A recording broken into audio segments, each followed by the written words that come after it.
Hey guys, how's it going? So I have got a new microphone, I have got a new camera, but annoyingly I can't get them to record in sync.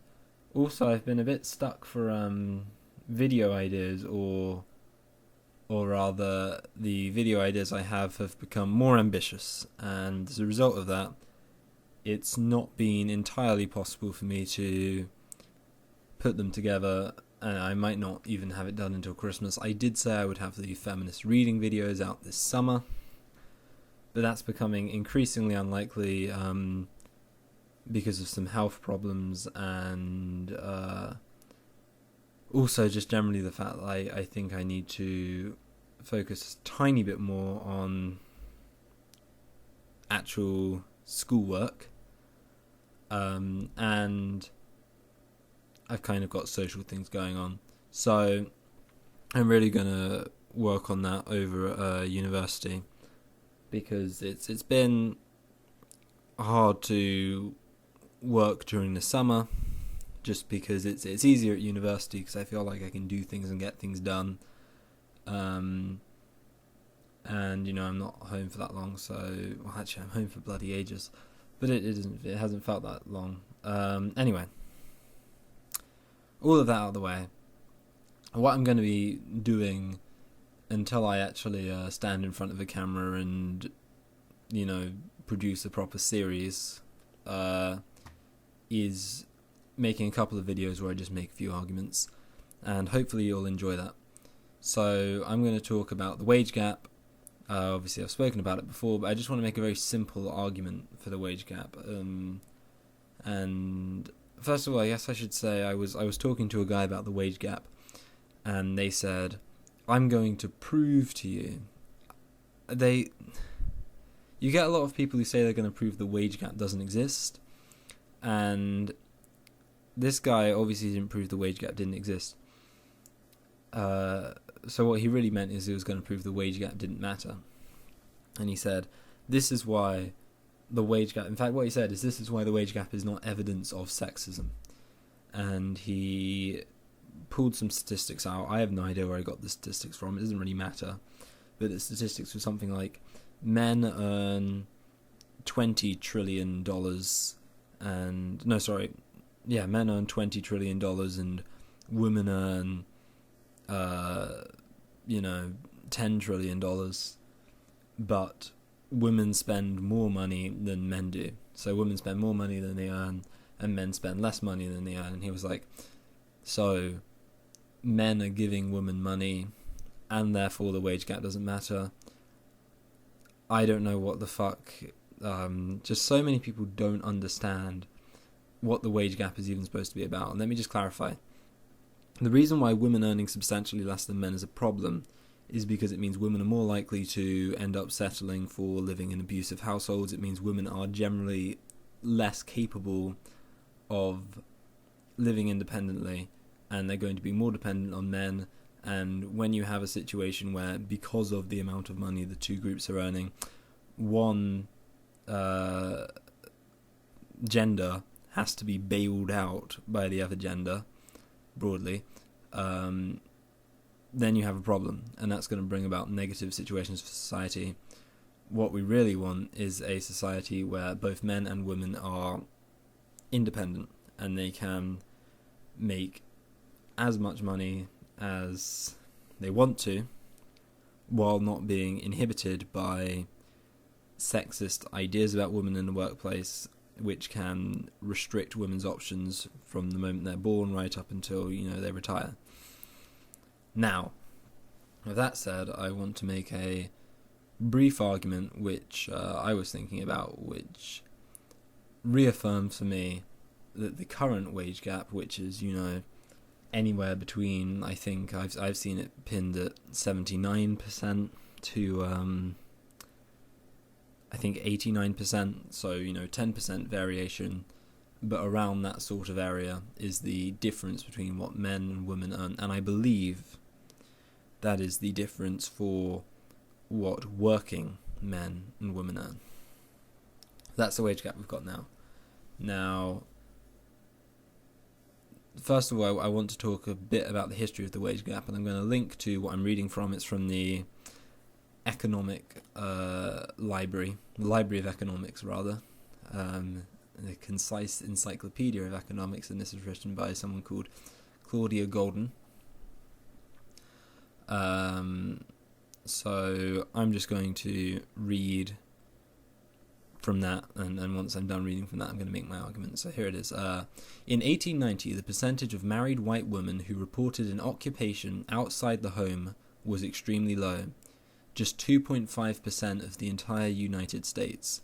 The figure increased to 12.5% by 1940, 20.7% by 1950, and then by about 10 percentage points for every decade since then. By 1990, the labour participation rate for all married women had climbed to almost 60% versus 78% for married men.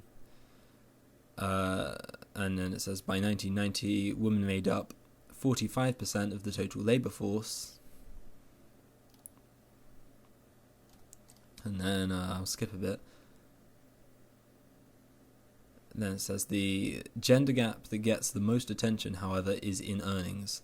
Although no comprehensive data exists for the period before 1950, evidence for certain sectors of the economy suggests that the gender gap in earnings narrowed substantially during two earlier periods in US history, between about 1820 and 1850, the era known as the Industrial Revolution in America. The ratio of female to male full-time earnings rose from about 0.3, its level in the agricultural economy, to about 0.5 in manufacturing. That is, women's earnings rose from, on average, about 30% of what men made to about 50%. From about 1900 to 1930, when the clerical and sales sectors began their rise, the ratio of female to male earnings rose from 0.46 to 0.56. In neither period did married women's employment expand greatly. Yet between 1950 and 1980, when so many married women were entering the labour force, the ratio of female to male earnings for full-time, year-round employers was virtually constant at 60%. And then it talks about a bit. It's very interesting if you're just generally interested in the history of the wage gap, but I just wanted to focus on everything we've seen there, which basically says that in the 1900s,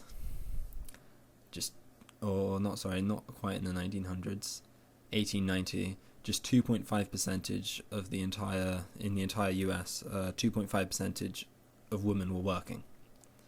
And of those 2.5, they were earning still about 50% less of what men were earning in the careers that they were working in. So, women were hardly earning anything relative to men. And also, I should stress, as far as I'm aware, the current wage gap we talk of is just the wage gap for working women. So working women versus working men. If you expand this to the whole gender and say, what does the average woman earn and the average man earn, accounting for the fact that some women earn nothing because they don't work, then you rapidly or you substantially increase the wage gap. So what's the point I'm making here? Well, the point I try to make to anti-feminists about the wage gap is, how sexist do you think Western society was in 1890? And usually, these are the types of people who say, we don't need feminism anymore. But yeah, of course, people were sexist back then. So they say, of course, people were sexist back in the 1890s. And I say, and do you not think that the sexism in the late 19th century was evidenced by the fact that women earned hardly anything relative to what men earned, and women were dependent on men financially? And usually they'll say yes. And for me, the argument is that the amount of money less women have earned than men has decreased as time has gone on, as have sexist attitudes. And it seems reasonable to me to say that as sexist attitudes decrease in the future, the gender wage gap will decrease in the future. Therefore, feminism, if we can establish that making an effort to decrease sexist attitudes will advance women and make the genders more equal, then as far as I'm concerned, that's all the evidence we need to suggest that feminism is a correct position to take. And that kind of idea is something I've gone into before, but I've never really gone into it taking into account the historical context. Now, the argument you'll usually get in response to that is, well, yeah, obviously there does seem to be a correlation between sexism and, the wage gap. There does seem to be a correlation between sexism and the wage gap. But there were laws that made it so women had to be paid equally for men. There were laws that made it so women could vote, and there were all of these laws, and these laws got rid of sexism. Sexism doesn't exist anymore because of those laws.